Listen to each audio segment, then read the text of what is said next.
Hello, welcome to law excellence. ఇవాల్టి వీడియోలో మనం కాంపిటేటివ్ ఎగ్జామ్స్కి ఉపయోగపడేటటువంటి ఈనాడు, సాక్షి మరియు నమస్తే తెలంగాణలోని ఇంపార్టెంట్ కరెంట్ అఫైర్స్ గురించి డిస్కస్ చేసుకుందాం. ఇవాల్టి మన ఫస్ట్ ఆర్టికల్ వచ్చేసి అంతర్జాలం గురించి. రీసెంట్గా నోకియా మొబైల్ బ్రాడ్బ్యాండ్ సూచి 2020 ప్రకారం మొబైల్ బ్రాడ్బ్యాండ్ విస్తృతిలో మన దేశంలో 43% విస్తరించింది. ఒక్కొక్క వినియోగదారుడి నెలవారీ సగటు వినియోగం 11.7 జీబీకి చేరింది. ఈ మధ్యకాలంలో ప్రతి ఒక్కరూ కూడా స్మార్ట్ ఫోన్లు, ట్యాబ్లెట్లు, అంతర్జాల ఆధారిత గృహోపకరణాలు, వీటిని ఐఓటీ అంటాము, ఇంటర్నెట్ ఆఫ్ థింగ్స్ అనేసి, ఇవి చాలా పెరిగిపోతూ ఉన్నాయి. అలాగే వైఫై అనేసి ప్రపంచవ్యాప్తంగా ఈ వైఫై, వైమాక్స్ ఇవన్నీ అందుబాటులోకి రావడంతో అంతర్జాల వినియోగం అనేది పెరుగుతోంది. వైద్య, విద్య, ఆర్థిక సేవలు, ప్రింటింగ్కి సంబంధించి, ఎలక్ట్రానిక్ మీడియాకి సంబంధించి, ఇతర వ్యాపార సంస్థలకి కూడా ఈ అంతర్జాల సదుపాయం అనేది కీలకంగా మారింది. అంతేకాకుండా మనం చూసాం, కరోనా కాలంలో పిల్లలకి చదువు దగ్గర నుంచి ప్రతిదీ మెడిసిన్స్ వరకు కూడా అంతర్జాల సహాయంతోనే మనం వాడుతూ వచ్చామన్నమాట. రీసెంట్గా చాలా టెలికాం సేవల సంస్థలు కూడా పోటీ పేరు మీద ఈ ఇంటర్నెట్కి సంబంధించి ధరల్ని భారీగా తగ్గించడంతో ఇంతకుముందు చాలా టెలికాం సంస్థలు ఉండేవి, ఇప్పుడు వాటి సంఖ్య గణనీయంగా పడిపోయింది. ఇలా వాటి ధరల్ని అసాధారణంగా తగ్గించడం వల్ల బ్యాంకులు ఆర్థిక సంస్థలకి ఆర్థిక ఒత్తిడికి గురి చేయటమే కాకుండా ప్రభుత్వ ఆదాయాన్ని కూడా దెబ్బతీశాయి. అయితే ఈ దిశగా ప్రభుత్వం అనేది అన్ని ఆదాయ కల్పన వనరుల్ని గుర్తించాలి. మొదటగా టెలికాం ఛార్జీలకి కనీస స్థాయిని నిర్ణయించాలి. కంపెనీల మధ్య పోటీ విలువ అనేది జోడింపు కోసం ట్రాయ్ నిర్ణయించేటటువంటి సేవా నాణ్యత అనేటటువంటి పరిమితుల్ని చేరుకునేందుకు అన్ని టెలికాం సేవల సంస్థలు పరిమితం కావాలి.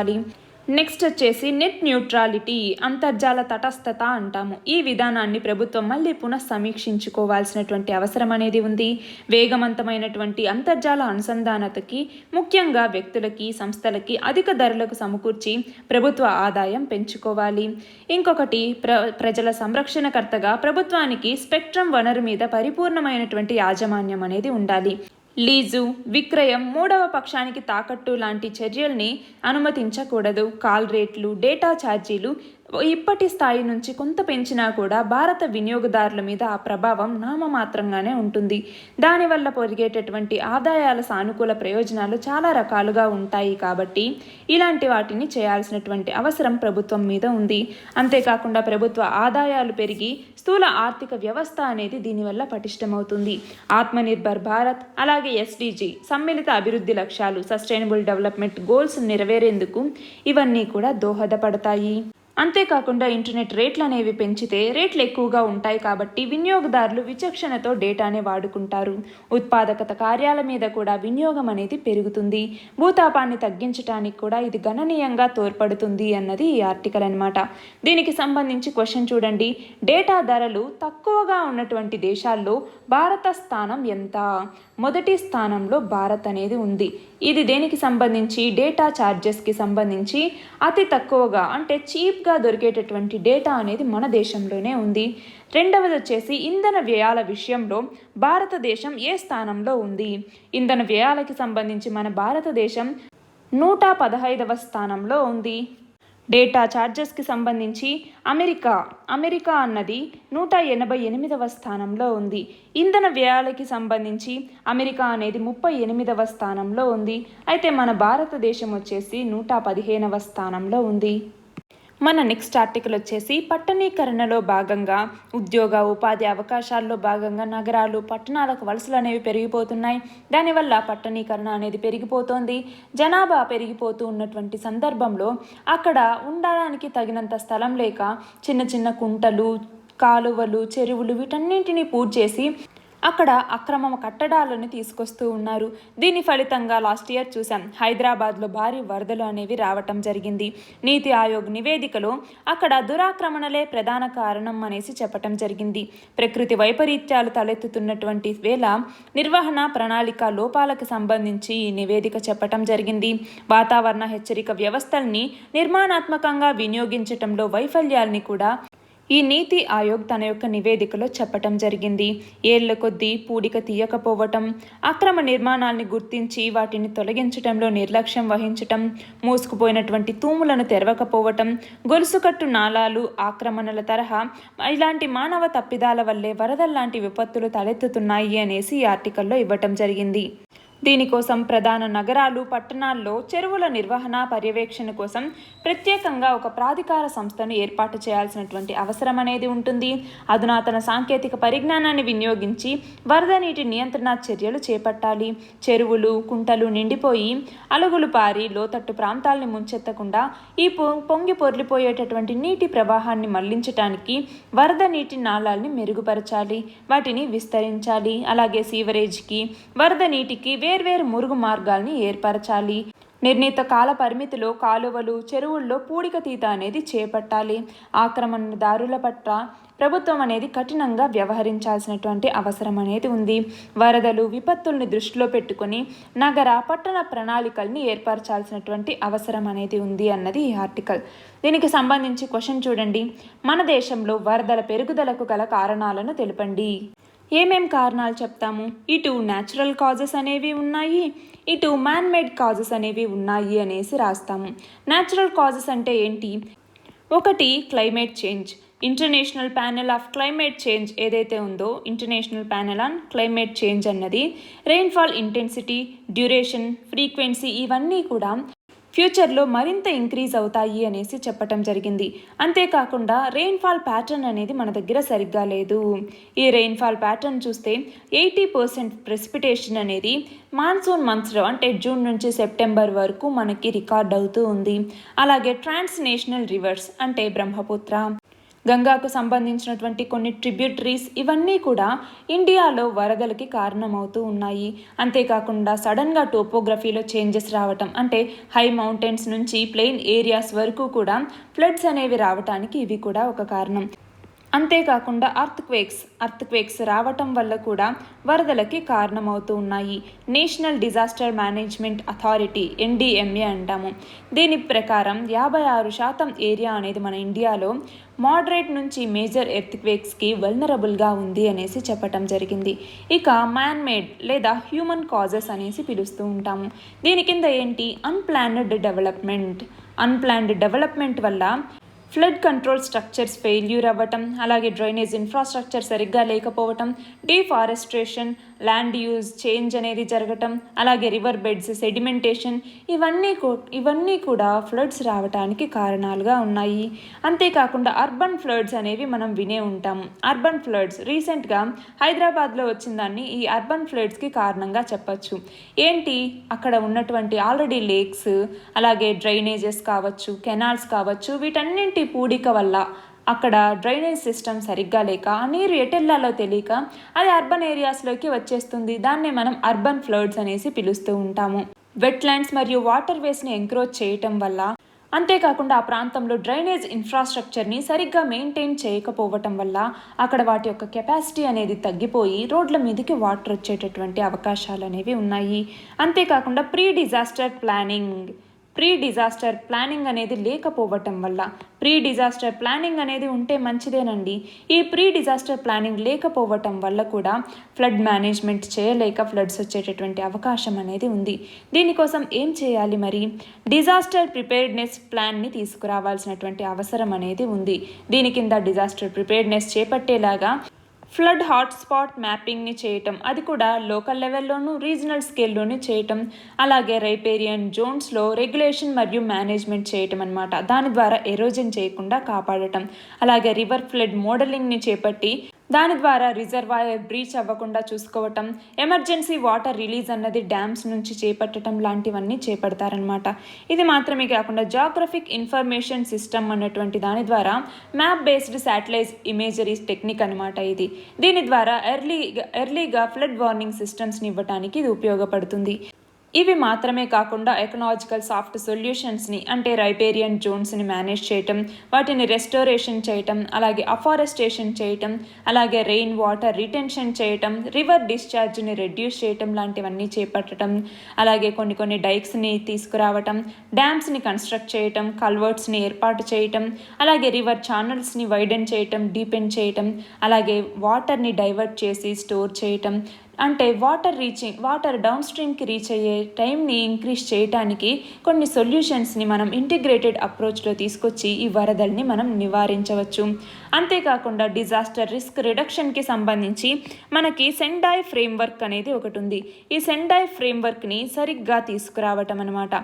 ఈ సెండాయ్ ఫ్రేమ్వర్క్ని కరెక్ట్గా ఇంప్లిమెంట్ చేస్తే దానివల్ల ఏ డిజాస్టర్కైనా కూడా వల్నరబిలిటీ అనేది తగ్గుతుంది. అంతేకాకుండా అర్బన్ ఫ్లడ్ మేనేజ్మెంట్కి సంబంధించి 2016వ సంవత్సరంలో NDMA national disaster management authority అనేది అర్బన్ ఫ్లడ్స్కి సంబంధించి కొన్ని గైడ్ లైన్స్ని ఇవ్వటం జరిగింది. ఆ గైడ్ లైన్స్ని తప్పనిసరిగా పాటించాల్సినటువంటి అవసరం అనేది ఉంది. మన నెక్స్ట్ ఆర్టికల్ వచ్చేసి ఒక జిల్లా ఒక ఉత్పత్తి, 1 డిస్ట్రిక్ట్ 1 ప్రొడ్యూస్ స్కీమ్ ఏదైతే ఉందో దీని గురించి అనమాట. ఈ నినాదంతో ఆంధ్రప్రదేశ్లో ఉన్నటువంటి అన్ని జిల్లాల్లో తయారైనటువంటి ఉత్పత్తులకి అంతర్జాతీయ మార్కెటింగ్ కల్పించాలి అనేసి పరిశ్రమల శాఖ ప్రయత్నిస్తోంది. దీనికోసం ప్రతి జిల్లా నుంచి అక్కడ ప్రాముఖ్యం ఉన్నటువంటి ఉత్పత్తిని ఎంపిక చేయటం జరిగింది. కేంద్రం ప్రకటించినటువంటి వోకల్ ఫర్ లోకల్ కింద వీటికి బ్రాండింగ్ అనేది కల్పిస్తుంది.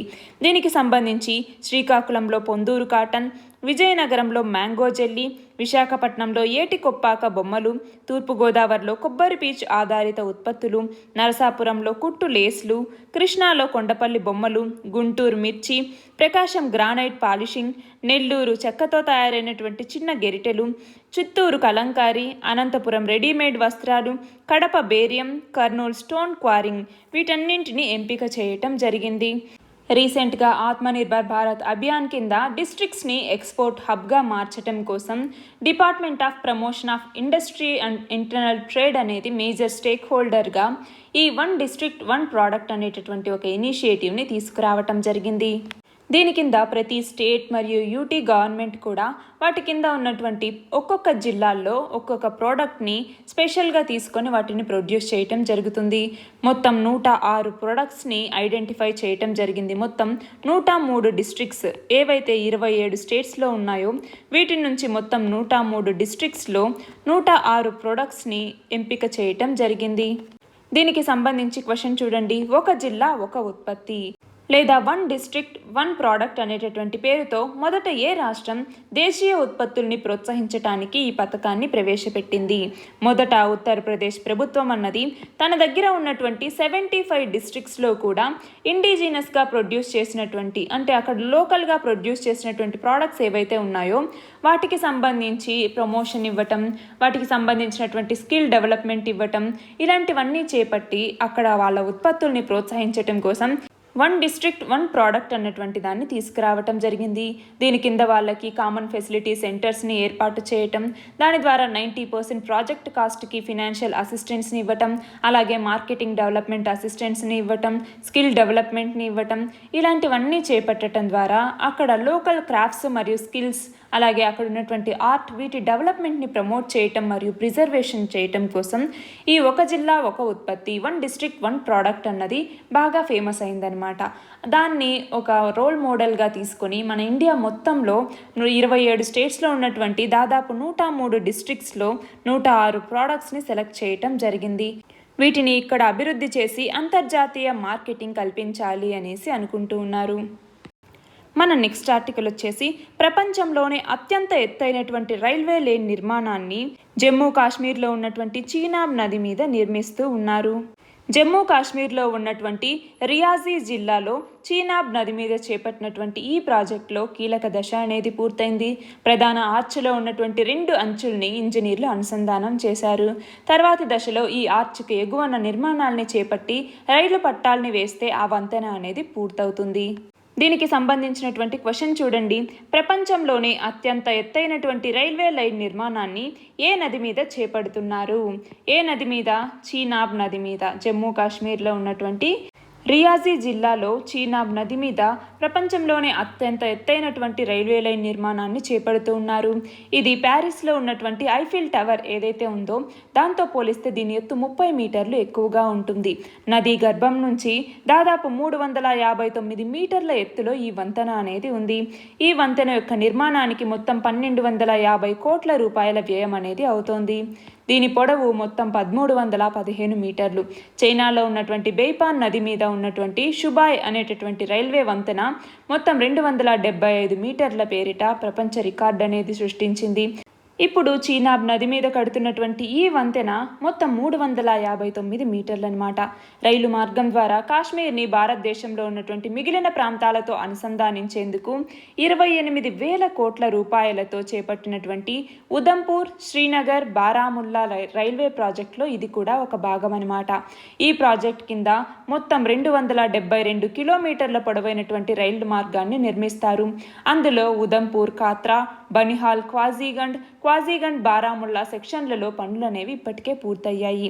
ఈ ప్రాజెక్ట్ కింద చాలా వంతెనలు, సొరంగ మార్గాల్ని నిర్మించారు. 2022 డిసెంబర్ నాటికి ఈ ప్రాజెక్ట్ని పూర్తి చేయాలి అనేసి లక్ష్యంగా పెట్టుకున్నారు. మన నెక్స్ట్ ఆర్టికల్ వచ్చేసి మనం ఆల్రెడీ చదువుకున్నామండి మొన్నటి న్యూస్లో కూడా. రిజర్వేషన్స్కి సంబంధించి రీసెంట్గా ఆర్థికంగా వెనుకబడినటువంటి వర్గాలకి సంబంధించి 103వ రాజ్యాంగ సవరణ చట్టం ప్రకారం అంటే 103rd కాన్స్టిట్యూషనల్ అమెండ్మెంట్ యాక్ట్ ఏదైతే తీసుకొచ్చారో దీని కింద 10% రిజర్వేషన్ని ఈడబ్ల్యూఎస్ ఎకనామికల్లీ బ్యాక్వర్డ్ సెక్షన్స్కి ఈడబ్ల్యూఎస్ సెక్షన్స్కి విద్యకి మరియు ఉద్యోగాలకి సంబంధించి ఇస్తాము అనేసి కేంద్ర ప్రభుత్వం తీసుకురావటం జరిగింది. అయితే ఆల్రెడీ 50% అనేసి ఏదైతే సుప్రీంకోర్టు చెప్పటం జరిగిందో ఈ రిజర్వేషన్స్కి సంబంధించి దీనిని ఈ 10% ఏదైతే ఆర్థికంగా వెనుకబడినటువంటి తరగతులకి రిజర్వేషన్ ఇస్తూ ఉన్నారో ఇది 50%ని క్రాస్ చేస్తుంది. కాబట్టి ఇది వ్యాలిడేనా అనేసి సుప్రీంకోర్టుకి వెళ్ళటం జరిగింది. దానికి సంబంధించి ఇందిరా సాహ్ని అనేటటువంటి ఒక కేసుని గురించి కూడా మనం మాట్లాడుకున్నాం. ఎప్పుడు జరిగింది ఇది? 1992లో ఇందిరా సాహ్ని కేసులోనే 50% రిజర్వేషన్కి సుప్రీంకోర్టు అనేది కొన్ని పరిమితుల్ని విధించిందనమాట. దానికి సంబంధించి ఇప్పుడు ఈ 10% ఏదైతే ఉందో ఇది అప్పుడు మీరు ఇచ్చినటువంటి తీర్పుని వైలేట్ చేస్తుంది అన్నట్టుగా సుప్రీంకోర్టుకు వెళ్ళటం జరిగింది. దీనికి సంబంధించినటువంటి ఆర్టికల్ అనమాట ఇక్కడ ఇచ్చింది. దీనికి సంబంధించి క్వశ్చన్ చూడండి. సామాజికంగా విద్యాపరంగా వెనుకబడినటువంటి తరగతుల్ని గుర్తించటం కోసం మండల్ కమిషన్ని ఏ ప్రభుత్వం నియమించింది? 1979వ సంవత్సరంలో అప్పటి ప్రధానమంత్రి అయినటువంటి మొరార్జీ దేశాయ్ నేతృత్వంలో ఉన్నటువంటి జనతా పార్టీ ప్రభుత్వం అన్నది సామాజికంగా విద్యాపరంగా వెనుకబడినటువంటి తరగతుల్ని గుర్తించాలి అన్నటువంటి ఆదేశంతో మండల్ కమిషన్ అన్నటువంటి దాన్ని ఏర్పాటు చేయటం జరిగింది. దీనికి అప్పటి భారత పార్లమెంటేరియన్ అయినటువంటి బిపి మండల్ అనేటటువంటి ఆయన్ని ఎంపిక చేశారు. మండల్ కమిషన్ 1980 నాటికి తన యొక్క రిపోర్ట్ని సబ్మిట్ చేయటం జరిగింది.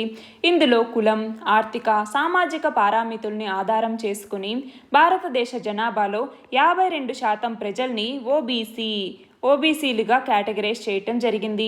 ఓబీసీలకి కేంద్ర ప్రభుత్వ ఉద్యోగాల్లోనూ అలాగే పబ్లిక్ సెక్టార్ సంస్థల్లోనూ 27% రిజర్వేషన్లు కల్పించాలి అనేసి మండల్ కమిషన్ సిఫారసు చేసింది.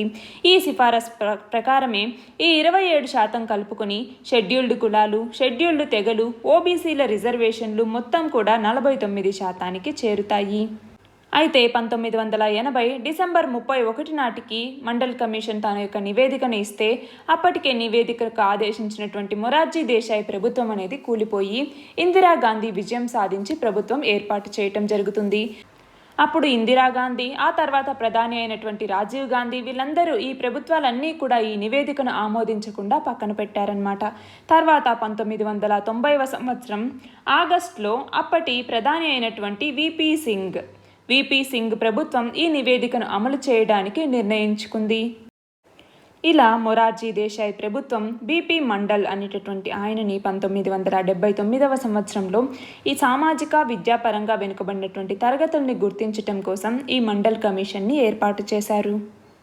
మన నెక్స్ట్ ఆర్టికల్ వచ్చేసి ఇండో పసిఫిక్ ప్రాంతంలో చైనా దూకుడికి కళ్ళెం వేస్తూ ఈ క్వాడ్ లేదా చతుర్భుజ కూటమి అన్నది ఏర్పడింది. రీసెంట్గా క్వాడ్ దేశాల అగ్రనేతల సదస్సు అనేది వర్చువల్ విధానంలో జరిగింది.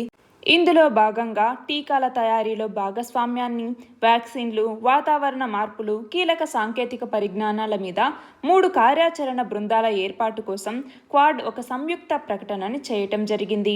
అలాగే దేశవ్యాప్తంగా అభివృద్ధి చేసినటువంటి టీకాల్ని 46.3 కోట్ల డోసుల దాకా ఎగుమతి చేయటానికి చైనా సిద్ధపడుతున్నటువంటి దశలో దాదాపు 100 కోట్ల డోసుల్ని ఇండో పసిఫిక్ ప్రాంతంలో ఉన్నటువంటి 24 దేశాలతో పాటు మిగిలిన దేశాలకు కూడా అందించటం కోసం క్వాడ్ అనేది ప్రణాళికని సిద్ధం చేస్తోంది. అమెరికా యొక్క పరిజ్ఞానం, అమెరికా, జపాన్ల ఆర్థిక సహాయం, ఆస్ట్రేలియా కల్పించేటటువంటి రవాణా సదుపాయాలతో 100 కోట్ల టీకాల ఉత్పత్తిని ఇండియా చేపట్టబోతోంది.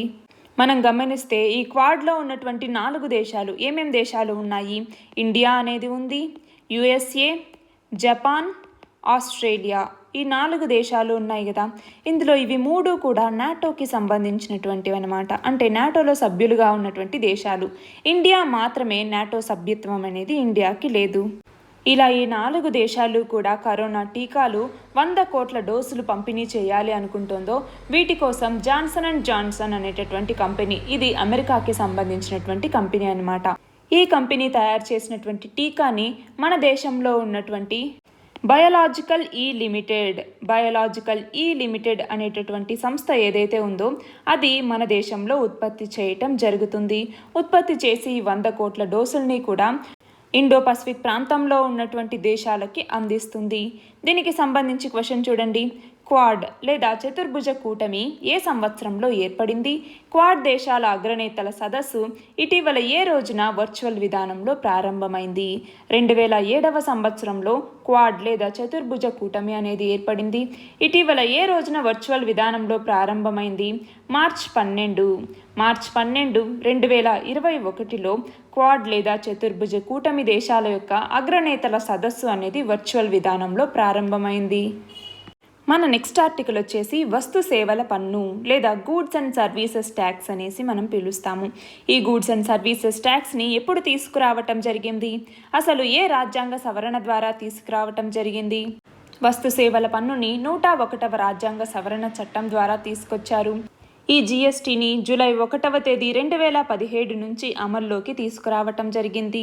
ఇక్కడ న్యూస్ వచ్చేసి పెట్రోల్, డీజిల్, ముడి చమురు, విమాన ఇంధనం ఏటీఎఫ్ అంటాము, అది సహజ వాయువు, వీటన్నింటినీ గనక జిఎస్టీ పరిధిలోకి తీసుకొస్తే పన్నుల భారం తగ్గే అవకాశం ఉంది అనేసి చాలామంది భావిస్తూ ఉన్నారనమాట.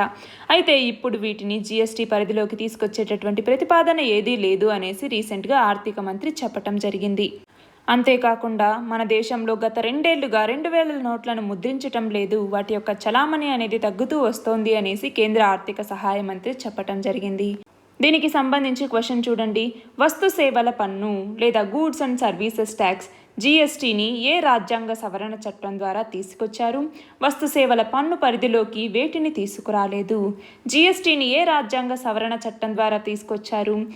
101వ రాజ్యాంగ సవరణ చట్టం లేదా 101st కాన్స్టిట్యూషనల్ అమెండ్మెంట్ యాక్ట్ 2016 కింద ఈ వస్తు సేవల పన్ను జిఎస్టీ అన్నటువంటి దాన్ని తీసుకురావటం జరిగింది. అయితే దీని అమలు మాత్రం 2017వ సంవత్సరం జూలై 1వ తేదీ నుంచి అమల్లోకి వచ్చింది. అందుకే మనం ఈ జూలై 1వ తేదీని జిఎస్టీ డేగా జరుపుకుంటాము. అయితే ఈ వస్తు సేవల పన్ను నుంచి ముడి చమురు, పెట్రోల్, డీజిల్, విమాన ఇంధనం, గ్యాస్ వీటన్నింటినీ మినహాయించటం జరిగింది. మన నెక్స్ట్ ఆర్టికల్ వచ్చేసి పాలమూరు రంగారెడ్డి ఎత్తిపోతల పథకం గురించి. తెలంగాణలో కాళేశ్వరం ఎత్తిపోతల పథకానికి దీటుగా ఈ పాలమూరు రంగారెడ్డి ఎత్తిపోతల పథకం అనేది జరుగుతోంది.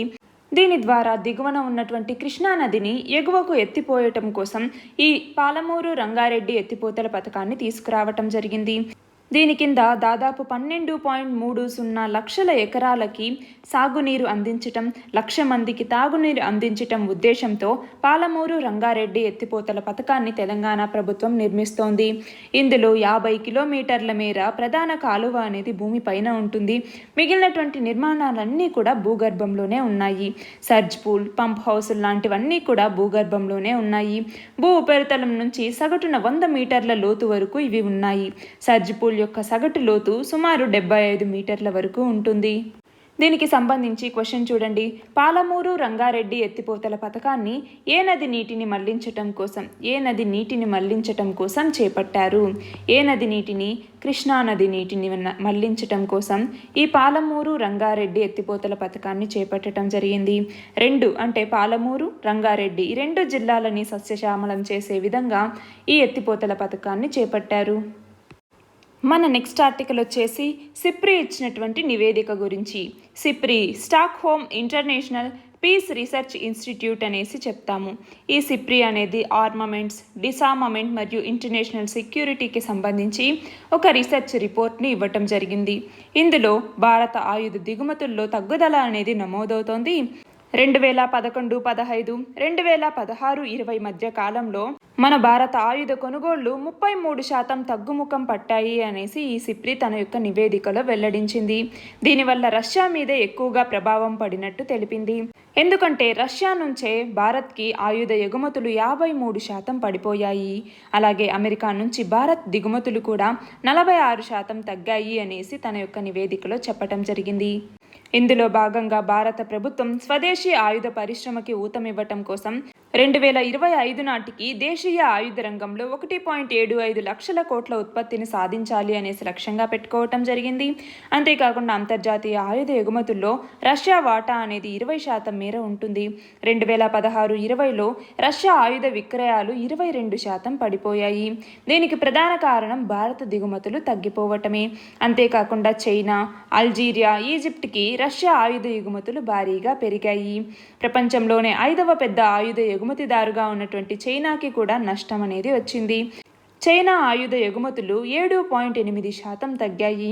అతిపెద్ద ఆయుధ ఎగుమతిదారిగా ఉన్నటువంటి అమెరికా అంతర్జాతీయంగా తన వాటాని 32% నుంచి 37%కి పెంచుకోగలిగింది. ఫ్రాన్స్ తన యొక్క ఆయుధ ఎగుమతుల్ని 44% పెంచుకోగలిగింది. అంతర్జాతీయ మార్కెట్లో ఫ్రాన్స్ వాటా 8.2%. ఫ్రాన్స్ నుంచి వెళ్ళినటువంటి ఆయుధాల్లో 59% భారత్, ఈజిప్ట్ మరియు ఖతార్లకి అందాయి. దీనికి సంబంధించిన క్వశ్చన్ చూడండి. మేధోమథన సంస్థ అయినటువంటి సిప్రి ఇటీవల విడుదల చేసినటువంటి నివేదికలో ప్రపంచంలో అతిపెద్ద ఆయుధ ఎగుమతిదారిగా ఏ దేశం నిలిచింది అంటే ఆల్రెడీ యుఎస్ఏ అనేది అతిపెద్ద ఎగుమతిదారిగా ఉంది. ఇప్పటికీ కూడా యుఎస్ఏనే అతిపెద్ద ఆయుధ ఎగుమతిదారిగా ఉంది. ఇవాల్టి లాస్ట్ ఆర్టికల్ వచ్చేసి మురుగునీటి శుద్ధి గురించి. దీనికి సంబంధించి కేంద్ర కాలుష్య నియంత్రణ మండలి అనేది 2021కి సంబంధించి ఒక నివేదికని వెల్లడించింది. ఇందులో భాగంగా పెరుగుతున్నటువంటి జనాభాకి తగినట్టుగా నీటి వాడకానికి అనుగుణంగా మరుగునీటి శుద్ధి వ్యవస్థలు అనేవి మెరుగుపడటం లేదు. దీంతో పాక్షికంగానే శుద్ధి అవుతోంది కాబట్టి ఆ మురుగునీరంతా అక్కడ ఉన్నటువంటి నదుల్లో, ఇతర నీటి వనరుల్లో కలుస్తోంది. దానివల్ల భూగర్భ జలాలు అలాగే ఉపరితల జలాలు కూడా కలుషితమవుతున్నాయి. నీటి నాణ్యత అనేది క్షీణిస్తోంది అనేసి చెప్పటం జరిగింది. దీనికి సంబంధించి మురుగునీటి శుద్ధి కేంద్రాల నిర్వహణ 2021 పేరుతో కేంద్ర కాలుష్య నియంత్రణ మండలి, దీన్నే మనం సిపిసిబి అనేసి పిలుస్తూ ఉంటాము, సెంట్రల్ పొల్యూషన్ కంట్రోల్ బోర్డ్ అనేసి, ఇది ఇచ్చినటువంటి నివేదికలో ఈ విషయాల్ని వెల్లడించటం జరిగింది. మురుగునీటి మీద 2015లో ఒక నివేదికని ఇచ్చిన తర్వాత మళ్ళీ 2021లో ఇంకొక నివేదికని ఇవ్వటం జరిగింది. దేశంలో ఉన్నటువంటి మొత్తం 142 నగరాలు అలాగే 1920 పట్టణాలతో ఈ నివేదికను రూపొందించటం జరిగింది. ఇందులో భాగంగా దేశవ్యాప్తంగా ఎలా ఉంది, తెలంగాణలో ఎలా ఉంది అన్నది ఇవ్వటం జరిగింది. దేశవ్యాప్తంగా చూస్తే నగరాలు, పట్టణాల నుంచి వస్తున్నటువంటి మురుగునీరు 7,236 కోట్ల లీటర్లు ఉంటే మురుగునీటి శుద్ధి ప్లాంట్ల సంఖ్య 1,631.